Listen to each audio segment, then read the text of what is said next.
Hello everyone, Namaste and welcome back to my YouTube channel Health in English, and this is Santakumar Swest, and today I am going to talk about a poem. It's from Optional English of class 11 है। आज म कक्षा 11 को Optional English को एउटा कविता लिएर आएको छु यस भिडियोमा।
यही दुईटा महिलाको तुलना चाहिँ गरिएको देखाइएको छ। यसमा कि टर्म्सहरूको आधारमा चाहिँ एउटा कम्प्यारिजन गरिएको छ, डिफ्रेन्सिएट गरिएको छ हैन। अनि त्यसैको टोटल एक्सप्लेनेसन नै यो कविता हो है। Okay, let's go ahead. Okay, this is mother. You can see how simple woman she is है, how simple woman she is. कति सिम्पल एउटा नारी हैन देखिन्छ आमा। And this is the daughter, this is her daughter है। यो आमा छोरी हो। ओके, आमा छोरीको बिचमा यो नै हो कविता। त्यही आमा छोरीको बिचमा सोचमा घुमै छ हैन। यो टर्म्सहरू युज गरेछ। टर्म्सहरू के टर्म्सहरू छ त आमा छोरीको बिचमा हैन, भिन्नता देखाउनको लागि, यो संसार सम्बन्धी, जीवन सम्बन्धी जीवनको लक्ष्य सम्बन्धी होइन यो कुराहरू let's go it meaning of life यो first term in term of meaning of life होइन यो मिनिङ अफ लाइफको आधारमा चाहिँ आमा र छोरीमा भिन्नता देखाएको छ आमा के हो आमा अलिकति जीवनलाई आमाले चाहिँ नि अलिकति पृथक रूपमा अलिक भिन्न रूपमा एउटा होइन समाजको एउटा समाजमा जीवनलाई एउटा के अलिक महत्त्वपूर्ण पक्षको रूपमा लिएछ जीवनलाई एउटा सरल जिन्दगी सरल रूपमा लानुपर्छ भन्ने सोचबाट आमा चाहिँ नि अलिकति होइन वडिसे अलिकति प्रेरित होइन त्यस्तो किसिमको सोच राख्नुहुन्छ भने यो छोरीलाई चाहिँ लाइफ के हो त life very struggleful and struggle गरेर आफ्नो सोच ड्रिम अनुसार जिन्दगी लक्ष्यमा त्यहाँ पुग्न सकिएन भने life won't have any meaning अथवा जीवनको कुनै अर्थ हुँदैन that's why we should struggle in life to get progress to get the aim of life होइन यस्तो किसिमको सोच छोरीमा हुन्छ अर्को छ एउटा के कसरी भिन्नता छ भने generation mother represents old generation and the daughter represents new generation comparatively होइन यो जेनेरेसन ग्याप भएको कारणले सोचमा पनि फरक अफकोर्स आइहाल्छ यो तपाईँहरूले नै महसुस गर्नुहुन्छ मम्मी ड्याडीले के सोच्नुहुन्छ र तपाईँहरूले के सोच्नुहुन्छ होइन यो कुराहरू this kinds of differences in thought due to generation gap होइन जेनेरेसन ग्यापको कारणले तपाईँहरूले चाहिँ यस्तो किसिमको के पाउनुहुन्छ यो भिन्नता एक किसिमको भिन्नता पाउनुहुन्छ पक्कै नै होइन something has been shown in this poem as well okay and अर्को सोसल नर्म्स एन्ड भ्यालुज मम्मीले समाज सत्ता हो एउटा मान्छेको लागि होइन हामी समाजमा रहन्छौँ society is everything and social norms and values एकदम इम्पोर्टेन्ट हुन्छ तर छोरीलाई के हुन्छ भने त्यहाँ त्यत्तिकै लिमिटेड भएर बस्नु भने त let's do something in life भनेर समाजभन्दा अलिक बाहिर गएर आफ्नो समाजबाट दैनिक जीवनबाट अलिक टाढा गएर सङ्घर्ष गरेर होइन अलिक केही लेट्स डु समथिङ न्यू होइन भन्ने किसिमको यस्तो सोचले छोरी अगाडि बढेको हुन्छ जुन आमाको चाहनाभन्दा बाहिरको कुरो हो अर्को रिलेसनमा आमाले के भन्छ छोरी र आमाको बिचमा भेरी इन्टिमेसी हुनुपर्छ एकदमै राम्रो सम्बन्ध होस् भन्ने आमा चाहनुहुन्छ भने छोरी के हुन्छ अब परिवार भनेर बस्यो भने देयर वोन्ट बी प्रोग्रेस आफ्नो इच्छा चाहना सबै के हुन्छ के अरे गिभअप गर्नुपर्ने हुन्छ होइन ठोक्राउनु पर्ने हुन्छ अथवा त्यति बिर्सनु पर्ने हुन्छ तर यहाँ के छ त आफ्नो इच्छा चाहना जीवनको लक्ष्य प्राप्तिको लागि अलिकति थोरै ग्याप चाहिँ ग्याप हुन्छ नै होइन आमासँग थोरै दूरी एउटा फर्मालिटिजको रिलेसन छ छोरीको लागि तर आमाको लागि फर्मालिटिज होइन relation should be by heart होइन एकदम इन्टिमेट रिलेसनसिप हुनुपर्छ भन्ने कुरो आमाको छ है अर्को सक्सेस जीवन के हो success in terms of success पनि यहाँ चाहिँ कम्पेयर गरेको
कति मोडल देखिएको छ daughter works as a model and tries to establish in the city herself she is the model हो होइन मोडल कति सङ्घर्ष गर्नुपर्छ कति स्ट्रगल गर्नुपर्छ होइन आफूलाई इस्टाब्लिस गर्दा नाम दामको लागि होइन मिडियाको क्षेत्रमा यो किसिमको स्ट्रगल चाहिँ छोरीले गर्दैछन् सहरमा र त्यही किसिमको रहनसहन लगाए यी सबै यावत कुराहरू गर्नुपर्ने हुनाले केही चेन्ज हुन्छ चेन्ज त अवश्य हुन्छ होइन यो चेन्जेस हो आमालाई अलिकति मन नपरेको कविता देखाएको है daughter is very firm then emotion आमा हो होइन आमालाई त छोरीप्रतिको अलि धारणा अलिकति एकदमै सेन्टिमेन्टल हुन्छ सोच सेन्टिमेन्टल हुन्छ होइन भावनात्मक हुन्छ एकदम इन्टिमेट होइन रिलेसन हुन्छ अथवा इन्टिमेसी हुन्छ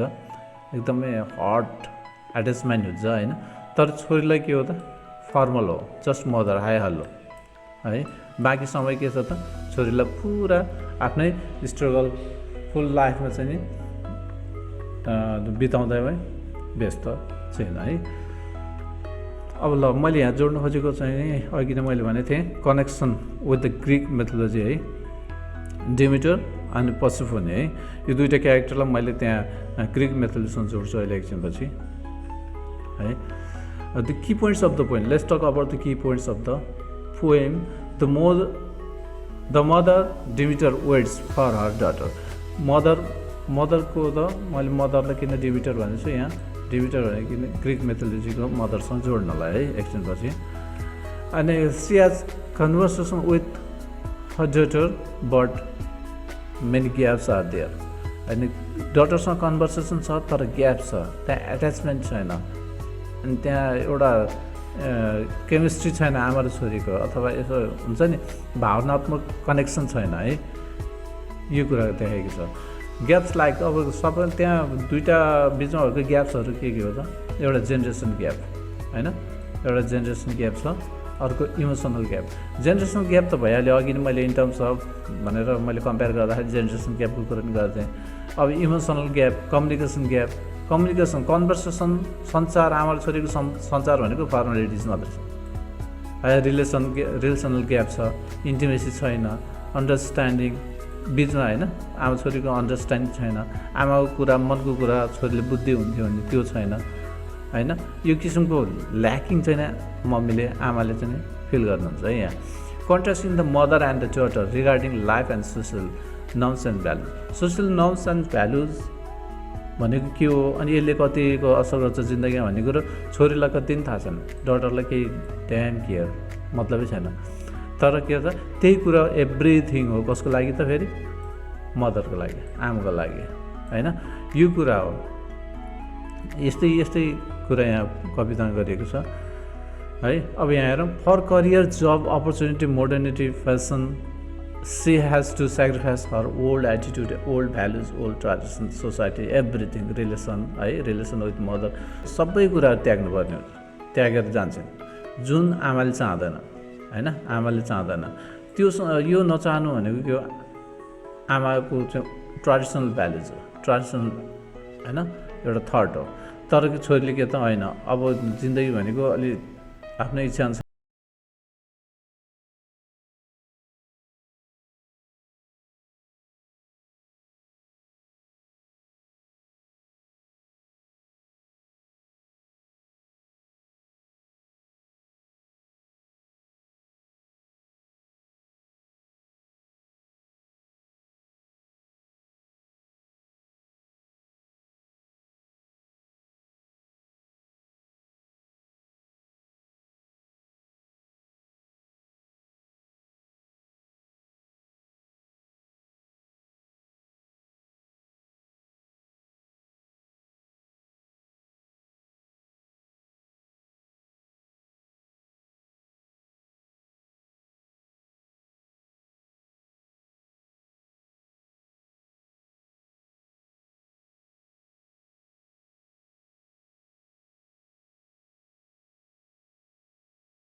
यो ग्रिक मेथोलोजीमा यो केटी सुन्दर केटी जुन छ पस्फोने, यो चाहिँ हेड्स है। यहाँ डिमिटरको ठाउँमा यो पस्फोने हुनु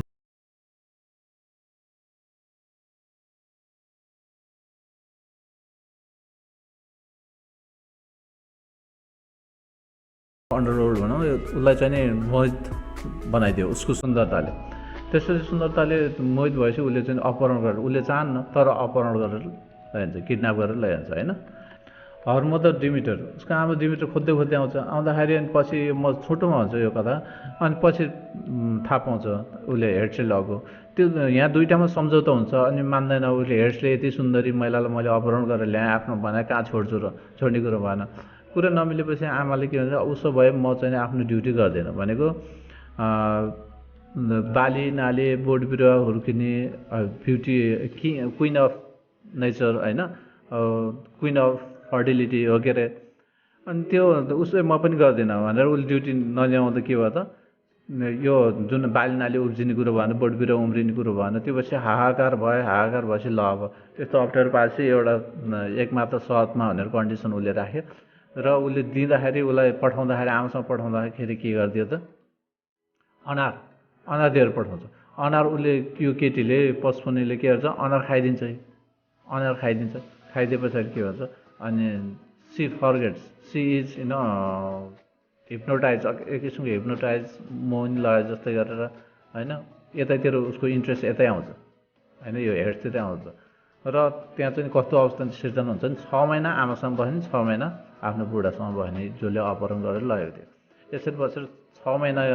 भनेको के त, यो कन्डिसन हुन्छ, 6 महिना बाली हुन्छ, 6 महिना बाली हुँदैन प्रकृतिमा होइन। यस्तै किसिमको कनेक्सन देखाएको छ, यहाँ सन्दर्भ देखाएको छ। यो हुन्छ यहाँ के भयो त, यो अनार, यो पस्फोनेले अनार खाए जस्तै गरेर त्यहाँ अहिलेको भिडियो हेर्ने भने नि, यहाँ भिडियो माथि हेर्नुहोस् होइन, यो भिडियो के गरेर राखेको छ त, के देखिएको छ त, छोरीले रक्सी पिएको छ होइन, एकदम त्यो जुन मासुको परिकारहरू, आधुनिक खानाहरू खाएको छ। यो सबै त्यो यहाँ अनार खाए जस्तै त्यहाँ त्यही हो। जुन त्यसलाई चाहिँ स्टिक्सको भनेर भनेको छ। स्टिक्स भनेको के हो, ग्रिक मेथोलोजीमा त्यहाँ स्टिक्सको पानी, त्यो रिभरको पानी खायो भने के हुन्छ, यताको जिन्दगी सबै बिर्सिन्छ भने जस्तै गरेर यहाँ पनि के अरे, यो उसले अनार खाएपछि, यो पस्फोनेले अनार खाएपछि उसले चाहिँ यतातिर उसको झुकाव आयो आमातिरको भन्दा भने जस्तै गरेर त्यहाँ पनि छोरीले के छ, छोरीले रक्सी खाएपछि के भयो त, आमातिरको घरतिरको सम्झना आएन, उतै सहरतिरको सम्झना आयो, अथवा उतै जीवनमा रुमलियो भन्ने कुरा हो यहाँ। अब what is Styx? According to the myth, if the dead drinks water from Styx while crossing the boundary between the world of living beings and the world of dead, है यहाँ world of living beings and world of dead, यो दुइटाको बिचमा भएको sticks भनेर रिभरको पानी खायो भने it forgets everything about the previous life, पहिलाको जिन्दगी सबै बिर्सिन्छ। The daughter's drinking of wine resembles the dead drinking water from the Styx. यहाँ के छ त, यो वाइन खाएको छ नि, यो भनेको वाटर अफ स्टिक्स होइन, त्यो स्टिक्स भन्ने खोलाको के हो त, वाटरसँग कम्पेयर गरेको छ, जसले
we'll see again in the next video. Till then, have a nice day. Okay.